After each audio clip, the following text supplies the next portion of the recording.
आपल्याला बुद्धिमत्तेमध्ये प्रश्न आहे की संबंध ओळखा असा प्रश्न असतो। अशा वेळी असे शब्द दिलेले असतात आणि त्याचे संबंध पाहिजे। पहिला शब्द हा पहिला शब्द आहे की नाही, त्याचा ह्या दुसऱ्या शब्दाशी काय संबंध आहे, तोच संबंध ह्या शब्दाचा ह्या शब्दाशी असणार आहे आणि त्याचे पर्याय दिलेले असतात 4, मग त्यातून आपण शोधायचे।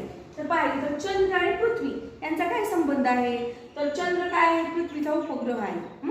मग पृथ्वीचा उपग्रह चंद्र, पण इथं चंद्र आहे का, नाही तसं। मग अजून काय आहे बरं ह्या दोघांचा संबंध, तर चंद्र काय करतो, पृथ्वीच्या सभोवती फिरतो। काय करतो, फिरतो। कुठं फिरतो, पृथ्वीच्या भोवती फिरतो।